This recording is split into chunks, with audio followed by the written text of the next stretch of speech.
சுகம் வேணும்னா என்ன பண்ணணும்? ஐஸ்வர்யம் வேண்டும்னா நான் என்ன பண்ணணும்? நல்ல வேலை வேணும்னா யார்கிட்ட வேண்டணும்? வேலையில நல்ல ப்ரொமோஷன் வரணும், நிறைய கை நிறைய சம்பளம் வரணும் அப்படின்னா யார்கிட்ட வேண்டணும்?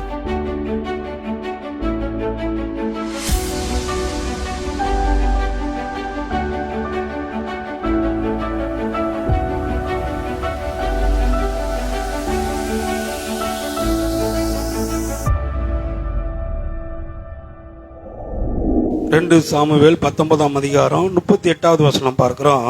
இங்க கீழே சொல்லுகிறார், நீ என்னிடத்தில் வேண்டிக் கொள்ளுவதையெல்லாம் நான் உனக்கு செய்வேன் என்றான்.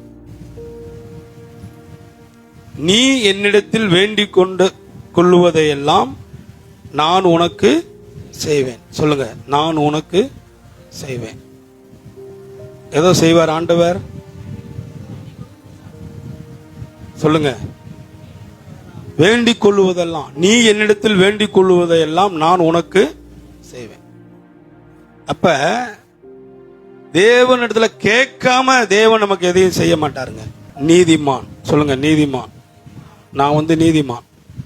உங்களுக்கு சொல்லுங்க, நான் நீதிமான். சொல்லுங்க, நான் நீதிமான்.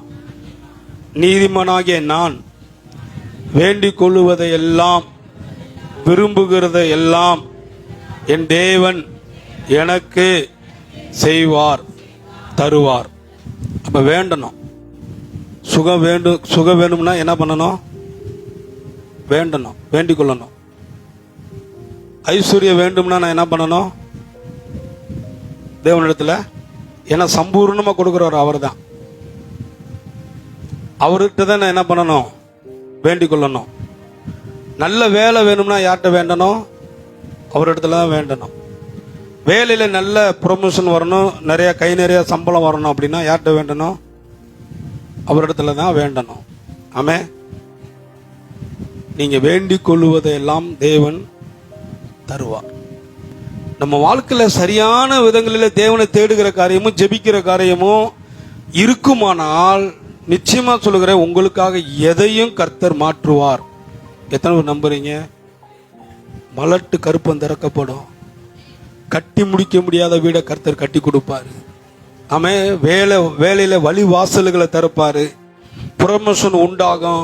உனக்கு இவனுக்கு இது நடக்குமான்னு கேட்பாங்க, அவனுக்கு தான் அது நடக்கும், நல்லது நடக்கும். காரணம், எதையும் செய்ய தேவன் வல்லவராக இருக்கிறார். அதனால நம்ம வாழ்க்கையில ஜெபம் இல்லாம என்ன பண்ணக்கூடாதுங்க. நீங்க ஜெபம் பண்ணி பாருங்க, ஜெபத்துல வாழ்ந்து பாருங்க. உங்க வாழ்க்கையை ஜெபமயமாக்குங்க. உங்க வாழ்க்கைய குடும்பங்களை ஜெபங்களினால கட்டி எழுப்புங்க. ஜெபம் என்ற அந்த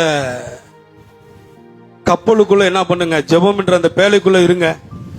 ஜெபம் என்ற உங்க வாழ்க்கையை நீங்களே ஒரு வட்டம் போட்டு அமைத்துக் கொள்ளுங்க.